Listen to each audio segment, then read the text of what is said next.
Hi friends, welcome back to my channel గ్రహతీస్ kitchen. ఇవాళ నేను సగ్గుబియ్యం పాయసాన్ని ఎలా ప్రిపేర్ చేసుకోవాలో చూపిస్తాను. ఈ సగ్గుబియ్యం పాయసం ఒంట్లో వేడిని తగ్గిస్తుందన్నమాట. ఈ సగ్గుబియ్యం పాయసం ఒక ఎండాకాలంలోనే కాదు, ఏ సీజన్లో అయినా కానీ ఒంట్లో వేడి ఉంటే చాలా త్వరగా తగ్గిపోతుందన్నమాట. ఒక 2-3 సార్లు ఇలా కాసుకొని తాగారంటే.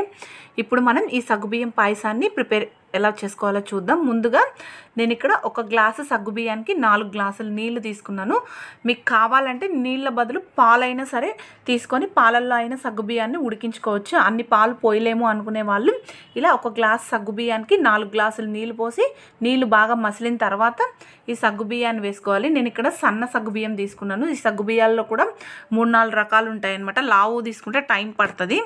నేను ఇక్కడ సన్నవి తీసుకున్నాను. ఇలా ఈ సగ్గుబియ్యాన్ని వాటర్లో వేసి ఉడకనివ్వాలన్నమాట. ఈ సగ్గుబియ్యం ఉడకడానికి ఒక 10 నిమిషాలు పడుతుంది. ఈ లోపల మనం డ్రై ఫ్రూట్స్ అవి పాన్ పెట్టి వేయించేసుకుందాం. ముందుగా జీడిపప్పులు 2 పలుకులుగా చేసుకొని నెయ్యి వేసుకొని వేయించుకున్నాను. అలాగే ఎండు ద్రాక్షను కూడా ఒక గుప్పెడని వేసుకొని దోరగా వేయించుకొని పక్కకు తీసుకున్నాను. అదే నేతిలో ఒక చిన్న కప్పుతో కప్పు సేమియా, మీకు కావాలంటే సేమియా యాడ్ చేసుకోవచ్చు, లేదంటే లేదు.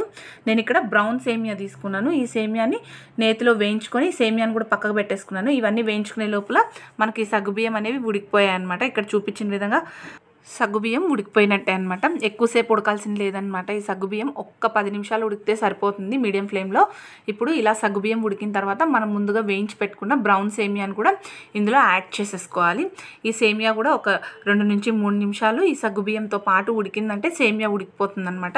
ఇలా ఈ సగ్గుబియ్యము సేమియా ఒక 2-3 నిమిషాలు ఉడికిందంటే 2 ఉడికిపోయినట్టే అనమాట.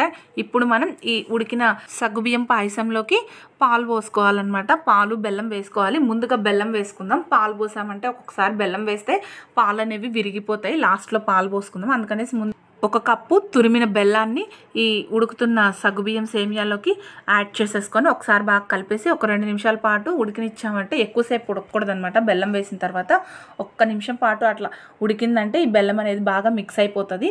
ఇలా ఒకసారి గరిటెతో బాగా మిక్స్ చేసుకోవాలి. ఇలా ఉడికిన తర్వాత అందులోకి ఇప్పుడు మనం పాలు పోసుకుందాం. ఆల్రెడీ ముందుగా నేను ఇక్కడ 1/2 లీటర్ పాలని కాసి పక్కకు పెట్టుకున్నాను అనమాట. ఆ పాలని ఇందులోకి యాడ్ చేస్తున్నా. చల్లగా ఉన్న పాలని యాడ్ చేయకూడదు. కాచి గోరువెచ్చగా ఉన్న పాలని లేదంటే వేడి పాలని అయినా సరే ఇందులో యాడ్ చేసుకోవాలి. ఇప్పుడు మనం ఇలా ఉడికిన సేమియాలోకి సగ్గుబియ్యంలోకి కాసిన పాలని ఒక గ్లాస్, ఏ గ్లాస్తో అయితే సగ్గుబియ్యం తీసుకున్నానో అదే గ్లాస్తో పాలు పోసుకున్నాను అనమాట. మీకు కావాలంటే ఎక్కువ పాలైనా యాడ్ చేసుకోవచ్చు. ఇలా పాలు పోసిన తర్వాత ఒకసారి బాగా ఈ సగ్గుబియ్యం పాలల్లో మిక్స్ అయ్యేటట్టు 1 నిమిషం పాటు కలుపుకొని 2 నిమిషాల పాటు ఈ సగ్గుబియ్యం పాయసాన్ని ఉడకనివ్వాలన్నమాట. ఇలా ఈ సగ్గుబియ్యం ఒక ఉడికిన తర్వాత అందులోకి మనం ముందుగా వేయించి పెట్టుకున్న డ్రై ఫ్రూట్స్ అలాగే కొద్దిగా ఇలాచీ పౌడర్ని కూడా యాడ్ చేసుకొని ఒకసారి బాగా మిక్స్ చేసుకోవాలి. మీకు కావాలంటే నెయ్యిని కూడా యాడ్ చేసుకోవచ్చు. ఇలా ఒకసారి బాగా మిక్స్ చేసుకొని స్టవ్ ఆఫ్ చేసేసుకోవాలి. అంతేనండి, చాలా సింపుల్ అండ్ ఈజీగా ఒంట్లో వేడిని తగ్గించే సగ్గుబియ్యం పాయసం రెడీ అయిపోయింది. మీకు కావాలంటే సేమియా యాడ్ చేసుకోవచ్చు, లేదంటే లేదు.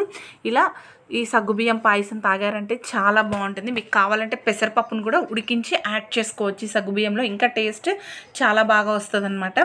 ఎవరైనా గెస్ట్లు వచ్చినప్పుడు కూడా ఇలా సగ్గుబియ్యం పాయసం చేసి పెట్టచ్చు. షుగర్కి బదులు మనం బెల్లం యూస్ చేసాం కాబట్టి హెల్దీ అనమాట. మీరు కూడా తప్పకుండా ఈ సగ్గుబియ్యం పాయసాన్ని ట్రై చేయండి.